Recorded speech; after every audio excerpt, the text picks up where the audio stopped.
வணக்கம். நான் உங்கள் லட்சுமி பாட்டி. பாட்டி என்ன பண்ண போகிறேன்னா, இப்போ தீபாவளி பலகாரத்துக்கு அதிரசம் செய்ய போகிறேன். பாட்டி அதிரசத்துக்கு என்ன அரிசி ஊற வைக்கிறேன்ற பாருங்கள். பச்சை அரிசி இந்த படியில் ஒரு படி ஊற போடுறேன் பாருங்கள். அளவு பார்த்துக்கோங்க. இதில் ஒரு படி அரிசி கழுவிட்டு ஒரு 2 மணி நேரம் ஊற வைக்கிறேன் பாருங்கள். பாட்டி நல்லா கழுவிட்டு வந்துட்டேன். இப்போ அதில் தண்ணி ஊற்றி ஊற வைக்கிறேன். நல்ல தண்ணி ஊற்றி ஊற வைங்க. ஒரு 2 மணி நேரம் நல்லா ஊறட்டும். நல்லா ஊறினோடனே இதை வடிகட்டி ஒரு அரை மணி நேரம் வச்சுருந்து பாட்டி மிக்சியில் தான் அரைக்க போகிறேன். வடிகட்டினாவே போதும். வடிகட்டி மிக்சியில் கொஞ்சம் ஈரப்பதம் இருக்கும்போதே அரைச்சிங்கன்னா தான் அதிரசம் நல்லாயிருக்கும்.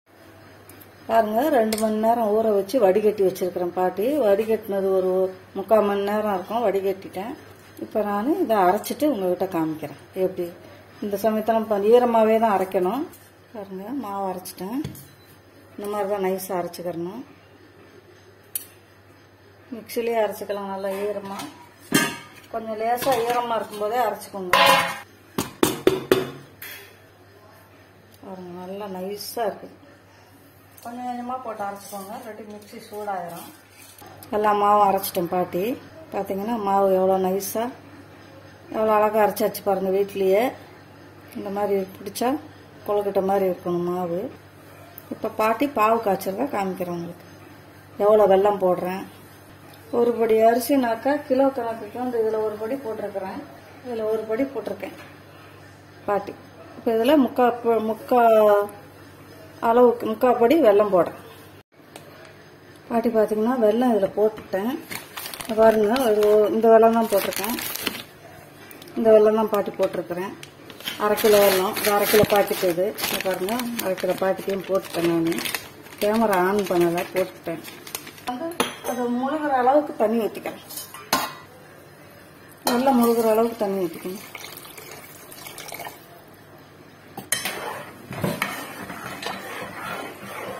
பாட்டி இந்த பாத்திரத்தில் வந்து மைசூர் பாக்கு நெய் காய வச்சேன். அதனால் அதிலேயே போட்டுக்கிட்டேன். பாவு நல்லா காயட்டேன்.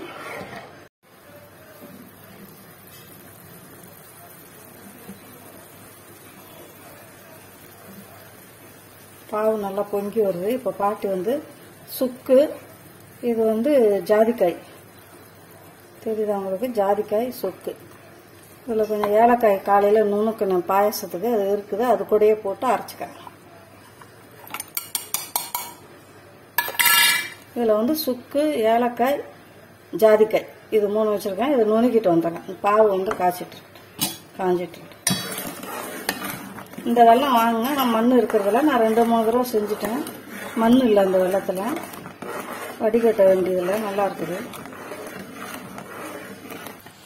இப்போ பாட்டி தண்ணியில் ஊற்றி பார்க்கணும் கரையுதா இல்லையான்ட்டு. கரையாமல் இருந்தால் போதும்.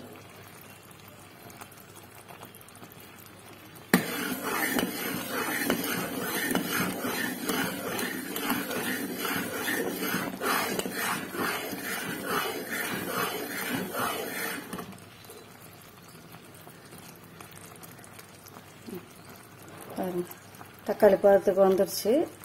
இந்த பதத்துக்கு இருந்தால் போதும். பார்த்தீங்களா, அள்ளி போடும்போது எப்படி சேர்ந்து வருது இல்லையா, இந்த மாதிரி இருந்தால் போதும். தண்ணியில் போட்டால் ஃபுல்லாக கரையக்கூடாது. இந்த மாதிரி கெட்டியாக இருந்தால் போதும். பாருங்கள், இந்த மாதிரி இருக்கணும்.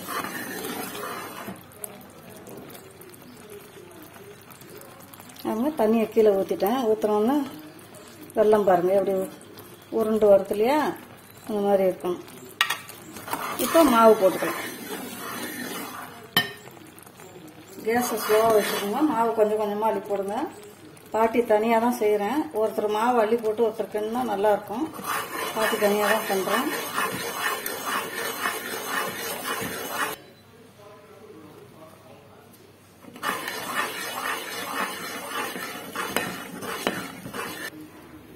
சுக்கு, ஏலக்காய், ஜாதிக்காயெல்லாம் அரைச்சி வச்சுருக்காங்க. இதை இப்போ போட்டுக்கிறோம்.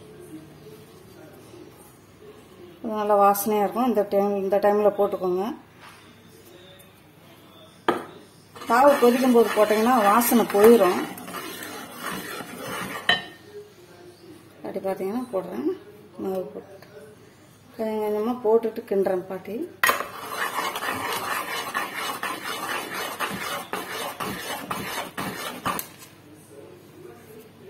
பாருங்க எல்லா மாவும் கொட்டிடுறேன்.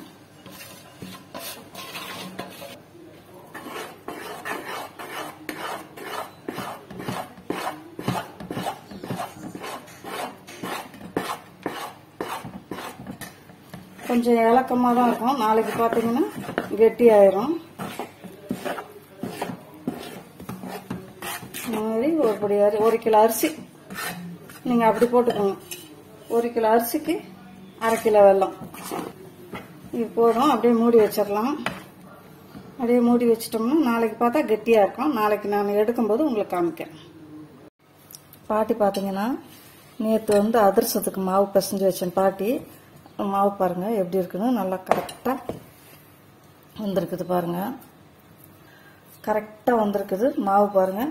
இன்னும் 2-3 நாளைக்கு கூட வச்சிருக்கலாம். டைம் இல்லை, நான் செஞ்சிடுறேன். பாட்டி செஞ்சு காமிக்கிறேன். இப்போ செஞ்சாலும் சூப்பராக இருக்கும். நேற்று தான் மாவு கலக்கி வச்சேன் பாட்டி.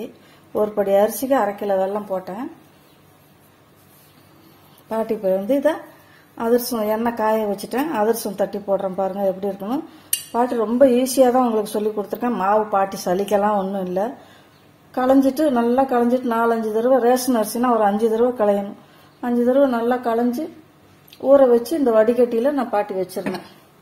இந்த வடிகட்டியில் பாட்டி வச்சிருவோம். கீழே வந்து ஒரு கிளாத்து, இந்த கிளாத்து கொஞ்சம் தண்ணி இழுக்கிற மாதிரி கிளாத்து, நல்லா தண்ணி வடிஞ்ச உடனே திரும்பி அதை கீழே மடித்து வச்சு அது மேலே அப்படியே தூக்கி வச்சுட்டேன். அப்போ இந்த கீழே அந்த தண்ணியெல்லாம் கொஞ்சம் சீக்கிரம் இழுத்துரும். இதுக்கு கீழே இருந்து இந்த ஓட்டைக்குள்ள இருக்க தண்ணியெல்லாம் அப்படியே தான் நான் பாட்டி அரைச்சேன். காயெல்லாம் வைக்கல. அந்த ஈரத்தோடு அரைச்சிங்கன்னா தான் நைஸாக வரும். ரொம்ப ஈஸி. நீங்கள் வந்து இந்த அதிரசம் செய்கிறது அந்த பதம் கூட நான் நேற்று உங்களுக்கு காமிச்சிருக்கிறேன். தண்ணியில் ஊற்றினா கரைஞ்சிட்டா அதிரசம் நல்லா வராது. தண்ணியில் ஊற்றும் போது அங்கேயே நிற்கணும். அங்கேயே நின்றுச்சுனாக்கா தண்ணி இப்படி சாய்ச்சா கூட அங்கேயே நின்றுச்சுன்னா அந்த பதம் போதும். வேற இந்த தக்காளி பதம் கையில் எடுத்து உருட்டி காமிக்கிறதெல்லாம் வேணாம். தண்ணியில் எடுத்து ஊற்றி பாருங்க. நான் ஃபஸ்ட்டு செய்கிறவங்கள காமிக்கிறேன், சொல்கிறேன் நான். இதே மாதிரி இன்னும் இப்போ ஃபஸ்ட்டு முதல்ல நம்ம செய்கிறோன்னா கூட அழகாக செய்யலாம், ஈஸியாக செய்யலாம். அதிரசம் நல்லா கற்றுக்கலாம். நீங்கள் பதம் ஒன்று கரெக்டாக வந்துருச்சுன்னா போதும், அதிரசம் சூப்பராக வரும் உங்களுக்கு. அதான் சொல்கிறேன் பாட்டி. அந்த தண்ணியில் எடுத்து போட்டிங்கன்னா கரைஞ்சிருச்சுன்னா அது நல்ல பதம் இல்லை. தண்ணிங்க மறுபடியும் திரும்பி நல்லா கிளறிக்கிட்டு நல்லா இது பண்ணி நல்லா கிளறிங்கன்னா பாகு பதம் நல்லா வாசனை கமகமன்னு வரும். பாது பதம் நல்லா பொங்கி வரும். அந்த சமயம் திரும்பி இன்னொரு தண்ணி எடுத்துட்டு அதில் ஊற்றுனீங்கன்னா அது அதே இடத்துலயே நிற்கும். இப்படி தள்ளி விட்டிங்கன்னா கூட கும்மலாக அப்படியே இப்படி தள்ளி சென்டரில் விட்டிங்கன்னா அப்படியே நிற்கும், கெட்டியாகவே நிற்கும். அந்த பதம் போதும். பாட்டி பார்த்தீங்கன்னா வாழை இலை எடுத்துகிட்டு வந்துருக்கேன். இப்போ வாழை இலையிலேயே தட்டி போடலாம். அப்படியே ஸ்மூத்தாக இருக்குது, கரெக்டாக இருக்குது பாருங்க. அப்படியே எடுத்து உருட்டிட்டு ஒன்றா தட்டி போடுங்க.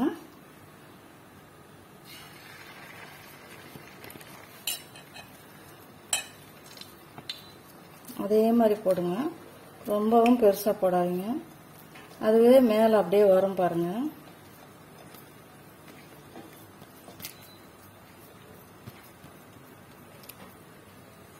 பாட்டி என்ன ஒன்று போட்டுக்கிறேன்.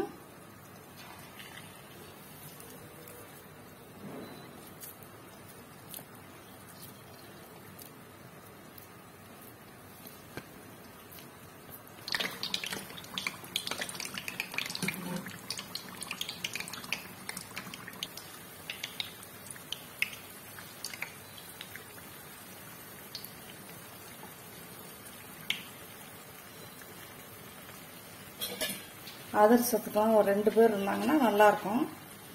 நான் ஒருத்தர் தான் செய்கிறேன். பாருங்கள், இது வெந்துருச்சு. எடுத்துட்றேன் பாருங்கள்.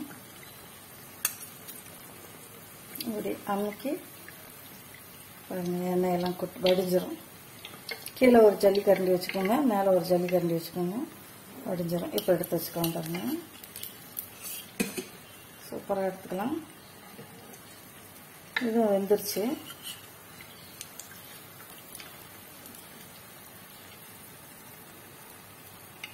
சூப்பராக இருக்கும், நல்லா வாசனையாக இருக்கும். பாட்டி வந்து அதுக்கு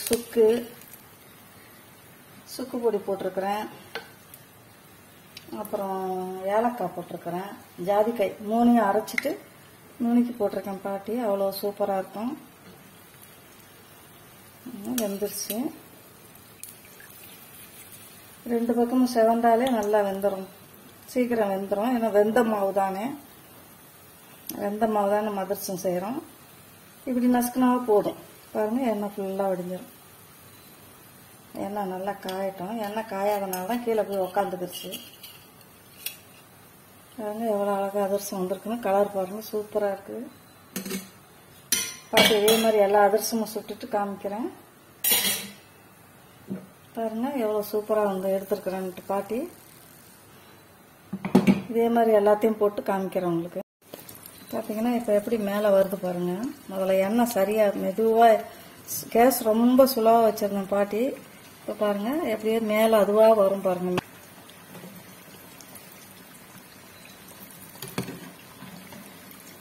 பாவு அந்த மாதிரி 1/2 கிலோ வெல்லம். அதான் உங்கள்கிட்ட அந்த பாக்கெட்டை அப்படியே காமிச்சேன், 1/2 கிலோ பாக்கெட்டை. ஒருத்தர் இந்த வெல்லம் போடுற அளவு தான் தெரியாது. அதிகமாக வெல்லம் போட்டிங்கன்னா பிரிஞ்சு போயிடும். கரெக்டாக போடணும் வெல்லம்.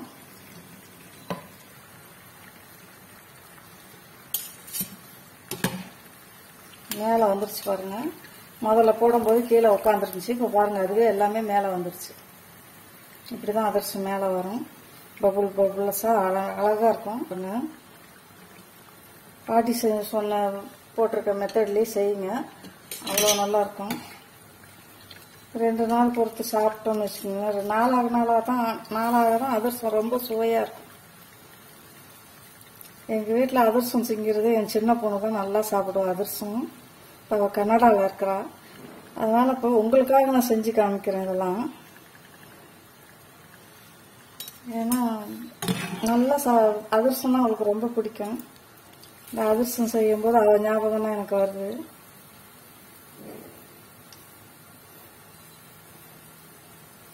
ரொம்ப நல்லா இன்ட்ரெஸ்டாக சாப்பிட அதிரசம்னா ரொம்ப பிடிக்கும்.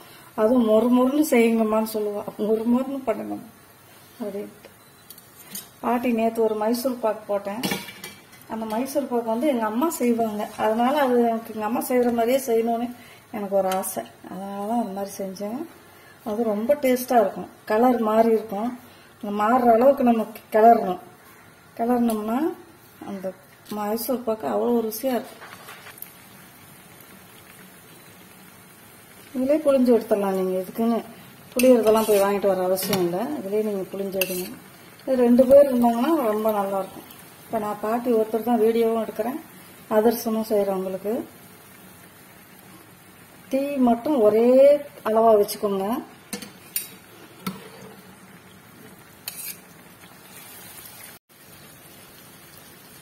எல்லாமே காலி பண்ணிட்டேன் பாட்டி. எல்லாம் போட்டு எடுத்துட்டு அந்த பாருங்க அதுவே மேலே வந்துடும்.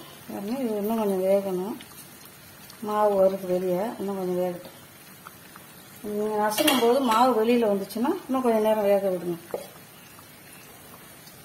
புளிஞ்சு எல்லாத்தையும் எடுத்துருங்க. கரெக்டாக வைக்கணும் ஸ்டவ். நீங்கள் இன்னும் சீக்கிரம் ஆகட்டும்னு வச்சு ஸ்டவ்வை பாஸ்தா வச்சிங்கன்னா உள்ளே வேகாது, உள்ளே மாவாக இருக்கும். அதனால் பாட்டி மீடியமில் வச்சுருக்கேன். கரெக்டாக வந்துடும். மேலே உங்களுக்கு வந்துச்சுன்னா கொஞ்சம் நேரம் உடனே கூட மேலே வரக்கூடாது. ஏன்னா சூடு அதிகமாக இருந்தால் உடனே மேலே வந்துடும். அப்போ உள்ளே வேகாது. என்ன பண்ணணும், கொஞ்சம் நேரம் சென்று ஒரு 2 செகண்ட்ஸ் முடிஞ்சு தான் மேலே வரும். அது வெந்து தான் மேலே வரும். அப்போ நீங்கள் கரட்டி போடுங்க. பாட்டி உங்களுக்கெல்லாம் கரெக்டாக சொல்லி கொடுத்துருக்கேன். அதே மாதிரியே ஃபாலோ பண்ணுங்க. சீக்கிரம் அதிரசம் கற்றுக்கலாம். நீங்கள் எல்லாரும் எல்லா பலகாரமும் செய்யலாம், கவலைப்படாதீங்க. ஈஸியாக செய்யலாம். அது வரலையே இது வரலையேன்னு கவலையே படணும். இது நம்மளுக்கு வரலையே, எல்லாரும் செய்கிறாங்க நம்மளுக்கு வரலையேன்னு கவலைப்படாதீங்க. பாருங்க, ஊற்றுற எண்ணெய் கூட அதிகப்படியான எண்ணெய் இழுக்கலை. எண்ணெய் ஊற்றினேன்னா அப்படியே தான் இருக்குது. இப்படி 2 கூட மேலே வச்சு எடுத்துடலாம். இப்படி நல்லா எண்ணெயை வடிச்சிடணும். பார்த்தீங்கன்னா எல்லா அதிரசமும் பாட்டி சுட்டு எடுத்துட்டேன். பாருங்கள் இவ்வளோ சூப்பராக சுட்டுட்டேன். பாட்டி எப்படி அதிரசம் செஞ்சுருக்கேன்னு பாருங்கள். பாட்டிக்கு இந்த அதிரசம் வீடியோ பிடிச்சிருந்தா லைக் பண்ணுங்கள், ஷேர் பண்ணுங்கள், கமெண்ட் பண்ணுங்கள். பாட்டிக்கு மறக்காமல் சப்ஸ்கிரைப் பண்ணுங்கள். நீங்களும் இதே மாதிரி அதிரசம் முறுக்கெல்லாம் செஞ்சு தீபாவளியை நல்ல குழந்தைங்களோட சந்தோஷமாக கொண்டாடுங்க. எல்லாருக்கும் ஹாப்பி தீபாவளி. எல்லாரும் செழிப்போட நீண்ட ஆயுளோட எந்த நோய் நொடியும் இல்லாமல் நல்லா வளரணும். உங்களுக்கு நீங்களாம் நல்லா வளரணும்னு கடவுளை பிரார்த்திக்கிறேன். தேங்க்யூ.